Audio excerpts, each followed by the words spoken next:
This video is about the empirical rule used in statistics. First, let's get some background on the empirical rule by talking about the normal distribution. When data is normally distributed, it is symmetric and unimodal. It forms a bell-shaped curve with the mean located at the middle. That being said, the mean is equal to the median. The area under the curve is equal to 1, which is also 100%. Another process associated with the normal distribution is standardization. Standardization is done when making comparisons between unlike data. The distributions of the data are then shifted so that the mean equals 0 and the standard deviation is equal to 1. The notation for a normal distribution looks like so, where the mean and standard deviation are enclosed in parentheses. The standardized distribution can be used to calculate z-scores, which tells how many standard deviations a data point is away from the mean. This is the formula used to calculate the z-score, which uses the mean and standard deviation. Now, let's talk about the empirical rule. On a bell curve, the empirical rule states that 68% of data falls within 1 standard deviation from the mean, 95% of data falls within 2 standard deviations of the mean, and 99.7% of the data falls within 3 standard deviations of the mean. For those in AP Statistics, the empirical rule must be memorized for the AP exam because it is not given on the formula sheet. It is also strongly recommended to memorize the empirical rule divided into halves, as shown here.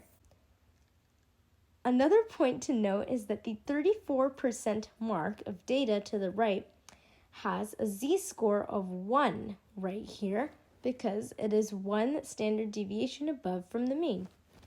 Other boundaries here on the empirical rule follow similarly, with the data on the left having z-scores of negative numbers since they are below the mean. Let's work on a guided example. The distribution of the amount of money shoppers spend at a store is approximately normal with a mean of $64.50 and a standard deviation of $2.50.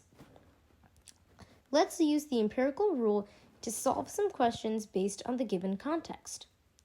Remember, we can only use the empirical rule because the context states that the data is normally distributed. We can't use the empirical rule otherwise. So, what percent of people spend less than $62? Let's look at how we approach this problem. The first step to using the empirical rule is to label the horizontal axis. To do this, we add 1 standard deviation to the mean to get this number and add 2 standard deviations to the mean to get this number, and so on and so forth. Of course, on the left, we would be subtracting. Well, we see the number 62 right here. And no, that is not by chance. Test makers set it up this way just to see if you remember your empirical rule or not. Well, we add up the percentages that contain data points less than $62 to get our final answer, which is 16%. This is where it's helpful to memorize those halves of the 68, 95, 99.7 because it speeds up the process. Here's another problem. If there were 40 people shopping at the store, how many would spend more than $69.50? Pause the video to see if you can figure out this problem on your own. All right, we're back. Remember, the empirical rule is all about percentages, which means it can help us find proportions of data as well. So, we add up the percentages that have data points more than $69.50, so therefore 2.5% of people spend that much money. To get the final answer, we just find 2.5% of 40, which is one person. One person is really, really less. Well, something like this is what we call an outlier because it is more than 2 standard deviations above the mean. See, this is 1 standard deviation. This is 2 standard deviations.